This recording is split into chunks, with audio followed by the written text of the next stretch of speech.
مومن کو پیش فرمائیں.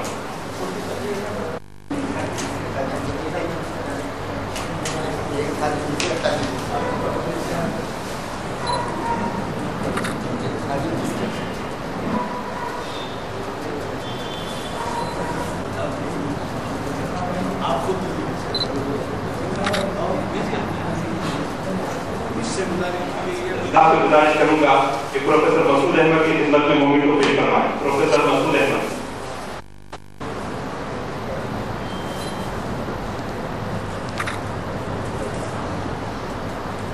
ایک منٹ.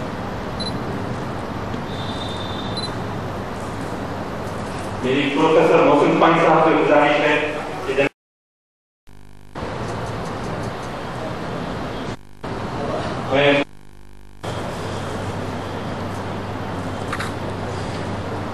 میں صدر اجلاس علی جناب اسحاق احمد گزارش کروں.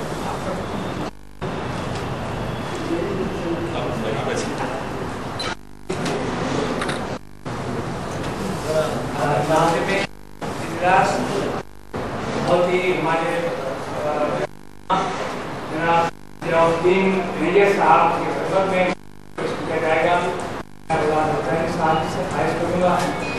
اور جناب آپس میں تقسیم کر لیتے ہیں.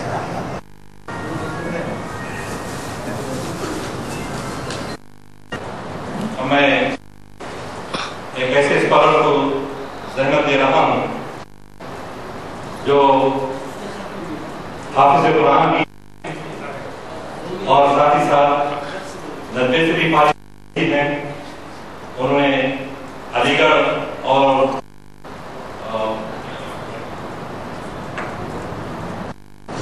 علی گڑھ سے بھی انہوں نے مختلف ڈگریاں حاصل کی. کتابوں کے مصنف ہیں. ترجمے کا کام بھی انجام کیا ہے. علی پسندہ بورڈ کے آفس سیکرٹری رہے ہیں. میری مراد محمد نبی صاحب سے ہے. ابھی حال میں انہوں نے صحیح میموریل لیکچر بھی کیا. میں ڈاکٹر محمد نبی صاحب سے گزارش کروں گا ایک جائزہ عنوان پہ آپ کو مخاطب فرمائیں. ڈاکٹر محمد نبی صاحب.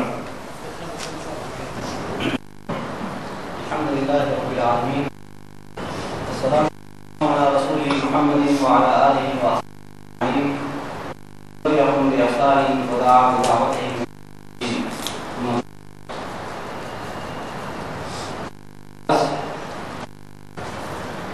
علماء کرام، دانشوران کرام اور طالبین، سب سے پہلے میں آج کی اس کے تعلق سے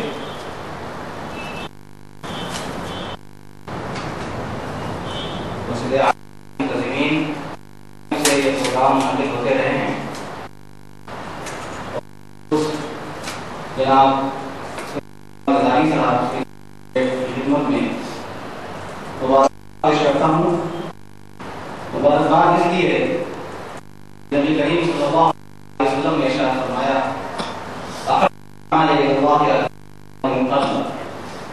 اللہ رب العالمین سب محبوب اور پسندیدہ عمل وہ ہے پابندی ہے، چاہے وہ تھوڑا سا ہو، چاہے وہ معمولی ہو. آج کی یہ اپنے آپ میں خود اس بات کا اعلان کر رہی ہے کہ میں نے یہ کبھی دیکھی ہے سروسز کی نشست کی 399 تقریباً 9 سال کے عرصے میں کے ساتھ آپ نے اس کا آج عالمین کے پاس ہے. اور اس میں ہم سب کے لیے ایک سبق اور پیغام ہے کہ ہم جس کام کریں اس کو عزم و ہمت کے ساتھ، حوصلے کے ساتھ، پابندی کے ساتھ کریں. اللہ رب العالمین غزالی صاحب اور طالب تمام کو صحت اور ان کی خدمات کو قبول فرمائے. میں اس موقع مشرق کے سر جناب حافظ صاحب کرنا چاہوں گا کیونکہ جو میں نے لسٹ دیکھی ہے اور یہ بات کی میں نے ایک ہی مرتبہ شرکت کی ہے، لیکن جناب غلام صاحب عزم کے نوشے ہیں، اتنے موضوعات ہوتی ہے اور اتنی نشستوں ہے، میں دل کی گہرائیوں سے موصول کو مبارکباد اور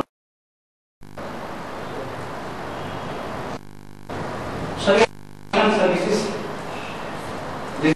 یہاں جاری ہے بڑا کام انجام کریم صلی اللہ علیہ وسلم کے اس قرآن گرامی کی تعمیر ہو رہی ہے، فرمایا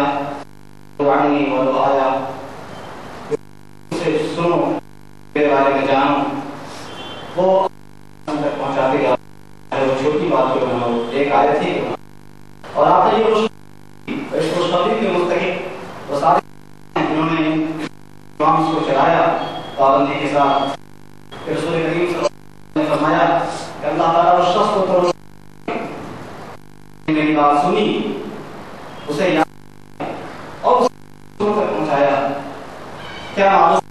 بات پہنچائی جائے وہ اس سے زیادہ یاد رکھنے والا ہو، فہم بتانا ہو جو بات پہنچانے والا ہے۔ بزرگوں اور دوستوں، جہاں تک موضوع ہے جو آج کی مدد کیا گیا ہے شریعت اسلامی،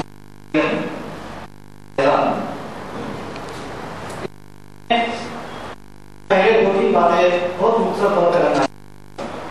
ہے۔ اسلامی آپ نے بہت سارے مواقع پر سنا ہوگا، وہ ایک جامع شریعت، ایک مکمل شریعت، دنیا میں اس وقت کوئی بھی نظام، کوئی بھی نظریہ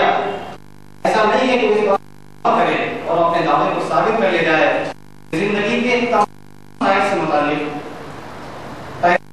موت تک زندگی میں جتنے حالات پیش آ سکتے ہوں اس کے پاس رہنمائی۔ اسلامی شریعت نے صرف دعوت دی ہے، کھلی قرآن مجید کی شکل میں، نبی کریم صلی اللہ علیہ وسلم کی حیات مبارکہ اور سیرت مطالعہ اور حدیث نبوی کی شکل میں، اور ان دو ہونے والے کا وہ عظیم ذخیرہ، ہمارے عظیم میراث، وہ ہمارا عظیم اس کے شروع ہے اور دنیا میں اس کو جانچا اور پرکھا اور اسلام کی قلوب و عمل دکھایا گیا ہے، مکمل شریعت۔ اب ایک چھوٹی سی مثال دے کر آگے بڑھوں کہ آج کی دنیا میں جو نئے سے نئے پیدا ہو رہے ہیں، ایسے مسائل جن کے بارے میں انسان یہاں سے پہلے نہیں تھا سوچا کالونی کا مسئلہ ہو، آج ان کا جواب بھی اسلام ماہرین نبی کا حق نہیں، اپنے کے سرمایہ ریلیونٹ طریقے اور اسلامی فقہ اکیڈمیاں ان کی کام ادارے اس سلسلے میں رہنمائی آیات پیش کر رہے ہیں، تو یہ شریعت مکمل۔ دوسری بات اسلامی شریعت کو اللہ رب العالمین قیامت ایک پسندیدہ اور منتخب قرار دیتے ہیں۔ دنیا نے مختلف نظامات حیات کیا ابھی کر رہی ہے، یہ کیا دنیا کے یہ نظام آیا، یہ نظریات، یہ افکار علم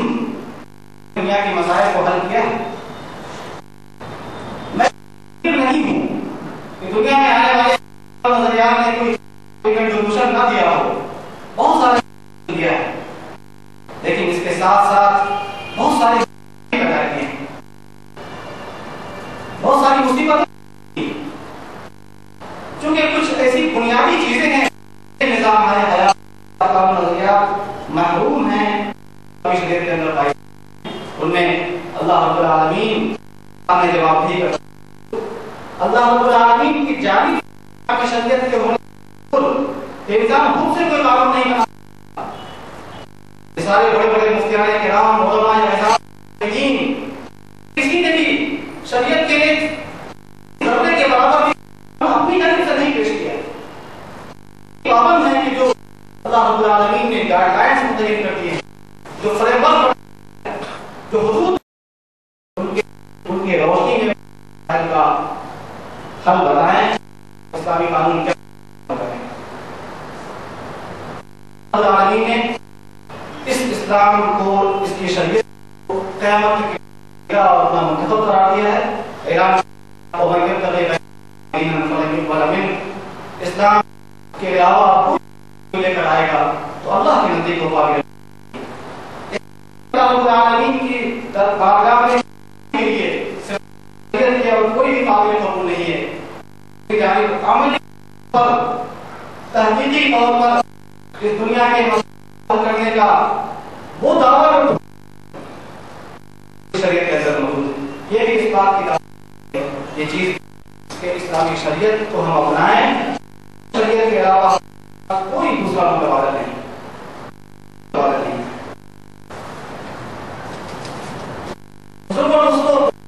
بات یہ ہے کہ اسلامی شریعت بہت ضخیم ہے، بہت عظیم ہے، بہت وسیع، بہت پھیلی ہوئی ہے۔ 1400 سال کی میں اسلامی قانون کے ماہرین نے استعمال کا شاندار کارنامہ انجام دیا۔ اس پوری شریعت ہر فرد بشر نہیں پڑھنا۔ اللہ رب العالمین نے قرآن کریم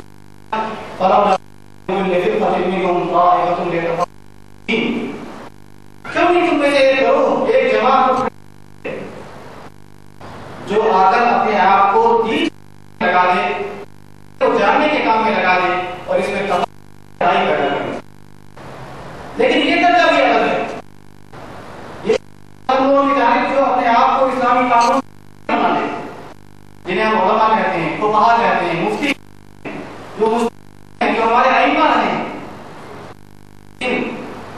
شریعت کے اس حصے کا علم ہر فرد بشری سے ہے،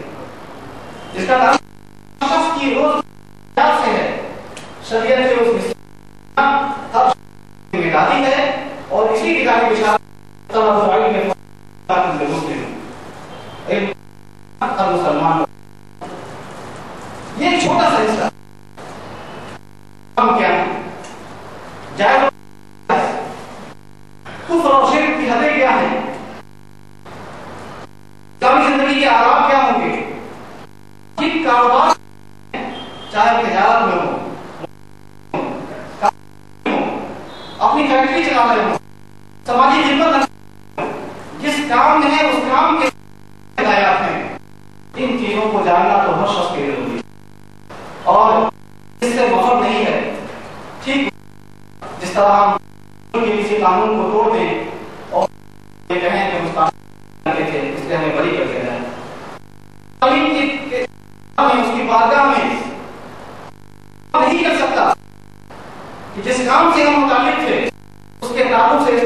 ہم کو اسلامی شریعت کو ہم نے نہیں جانا۔ یہ شریعت، اس کے احکام ہر زبان مختلف انداز سے، مختلف طرح سے پیش کیے گئے ہیں اور ہمیں یہ جاننا ضروری ہے۔ اپنے موضوع کے اصل اسلامی شریعت سے صورتحال ہے آج ہمارے معاشرے کے سماج کے اندر، تو میں سمجھتا ہوں اتفاق کریں کہ ہماری سماج کی صورتحال افسوسناک ہے۔ ہمارے معاشرے کے وہ لوگ اپنے آپ کو دین سے جڑے ہوئے ہیں، مدارس عالی مدارس میں پڑھنے والے لوگ قرار، ایک وہ گروپ ہے وہ جو دینی تحریکات، دینی جماعتوں سے ہوتا رہتا ہے اور اسے موقع ملتا رہتا ہے کہ وہ دین کے مسائل کو جانے اور یہ دوسرا گروپ ہے۔ ایک گروپ وہ ہے جو اپنے شوق سے، اپنے جذبے سے، اپنے کے احساس کے دین کے مسائل کو جاننا چاہتا ہے، کوشش کرتا ہے، پروگرام میں حاضر ہو کر کتابوں کا مطالعہ مختلف۔ ایک تیسرا وہ گروپ، میں موٹا موٹیا کیا کہ ان تین گروپس کو اور گھرانوں کا اور خاندانوں کا نظام چلانا، کئی لوگ دین کی باتیں اور دین کے مسائل سیکھ لیتے ہیں اپنے بڑوں سے، ان کو اگر چھوڑ دیا جائے تو جو ہمارے سماج کی بھاری اثر ان کے بارے میں ہمیں تشویش میں مبتلا نہیں ہوگی۔ آنے والے بچوں کی تعداد کو صدر کمیٹی نے 3 سے 4% بچے جاتے ہیں، یعنی ہمارے ہر میں سے صرف 4 بچے ایسے ہیں کرنے والے بچوں میں سے جو جاتے ہیں، ان کے اطمینان ہے کہ وہ اسلامی شریعت کو جانتے ہوں گے، وہ جاننے کا موقع بچوں کی طرف آئے جو تعلیم حاصل کرتے ہیں۔ ہمارے ملک جہاں تعلیم کے ساتھ ساتھ دینی تعلیم میں نظم ہے، وہاں بچوں کو کچھ حد تک دینی تعلیم اور شریعت کو جاننے ملتا ہے، اور ان کی تعداد بھی آٹے میں نمک سے زیادہ۔ اب ان کو چھوڑ بڑی اکثریت ان کو اگر ہم دیکھیں، ایک وہ نظر جو بہت ہی ہائی کوالیفائڈ طبقہ ہے، ان کے یہاں باید دین اور اسلام کی چیزیں نظر آئیں۔ اسلام کے نام کے ساتھ وہ تمام چیزیں آ سکتی ہیں، بہت زیادہ وہ چیزیں مل سکتی ہیں جن میں اور غیر احکام رسوم و رواج نظر نہیں آئے۔ اس سے نیچے آئے تو جو ہمارا طبقہ ہے، ان میں تعلیم یافتہ لوگ ہیں، کم تعلیم یافتہ لوگ ہیں، ان میں بھی ایک بڑی تعداد ہے لوگ دین کو نہیں، ان کے سامنے نہیں ہے کہ وہ دین کو اور اسلامی شریعت کو جانتے ہیں۔ نچلے درجے کو اگر ہم دیکھیں، ان کی بھاری اکثریت ہمارے کے اندر گاؤں کی سطح پر، ان میں اکثریت کے پاس سے ناواقفیت پائی جاتی ہے، شریعت سے تصویر کو اگر ہم یکجا کریں، ان تمام عناصر کو یکجا تصویر دیکھیں، جو مجموعی تصویر بنتی ہے تو وہ یہ بنتی ہے کہ شریعت اسلامی سے واقف بہت کم لوگوں کے پاس ہے، اور واقعیت کا انتظام بھی بہت کم لوگوں کا۔ بزرگوں اور دوستوں، اس صورتحال میں طور پر اشارہ کیا اسلامی سے واقعیت کس طرح ہو سکتی ہے۔ میں پھر اپنے پہلے موضوع کی طرف لوٹوں گا۔ ایک مسلمان اور اس سے آگے بڑھ کر یہ بات کہی جائے تو پیدا اس دنیا کے ہر فرد کے لیے، ایک انسان کے لیے اسلامی شریعت نہ صرف ہے، صرف آخرت میں کامیابی کی ضمانت ہے، اس دنیا کے اندر اس دنیا کے اندر خوشحالی، اس دنیا کے اندر امن و امان، دنیا کے اندر امن و انصاف، اس کی بحالی کی ضمانت ہے۔ لیکن یہ بات ہم زبانی کے بارے کہہ سکتے ہیں، عملی طور پر کہہ سکتے ہیں، عملی طور پر اس کو جانا یہ ہمارے لیے آج ایک چیلنج ہے۔ اس لیے کیا زبان کا مسئلہ ان کے دوسروں کا لوگوں کا مسئلہ ہے، اور مختلف زبانوں میں مختلف دین کی بات آج کے اسلوب میں مسئلہ ہے، اور اس سے بڑھ کر مصروف ترین زندگی لوگوں کے اندر ایک دلچسپی پیدا کرنا کہ وہ سمجھ سکیں، اس کو جان سکیں، اس کو ماننے کے لیے آمادہ ہو سکیں، اس کو سمجھائیں۔ بزرگوں اور دوستوں، ایک مسلمان ضرور ہے کہ وہ اپنے کہیں کوشش کرتا ہے۔ نبی کریم صلی اللہ علیہ وسلم کے بارے میں آپ نے بھی سنا، لا نفسک علی اللہ یکون مؤمنین، وہ تڑپ وہ درد بندی کہ ہر شخص ایمان لے رہا۔ آپ نے فرمایا کہ میری مثال ایسی ہے کہ کسی نے ایک شمع جلائی اور ٹوٹ کر گر رہے ہیں اور اپنے آپ کو آگ میں جھونک کر ختم کر رہے ہیں، اسی طرح تم آگ میں گرے جا رہے ہو اور میں تمہاری کمر پکڑ کر تمہیں کھینچ رہا ہوں۔ لیکن باوجود اللہ رب العالمین نے نبی کریم صلی اللہ علیہ وسلم سے فرمایا کہ ہم جان گنوا دیں گے ان کے پیچھے، اللہ رب العالمین نے ہم سے اس کا نہیں مطالبہ کیا ہے کہ دنیا کا ہر فرد کیا ہے، یہ اللہ کی مشیت نہیں چاہتا تو سب کو ایک امت بنا دیتا، اور اللہ نے اگر چاہا ہوتا اس ہوئے زمین اور دھرتی کا فرد مومن، لیکن جو مطلوب ہے ہم سے وہ کہ ہم اپنے کوشش کریں، ہم نظام بنائیں، ہم طریقہ کار کو ہمارے اندر وہ بے چینی اور تڑپ پیدا ہو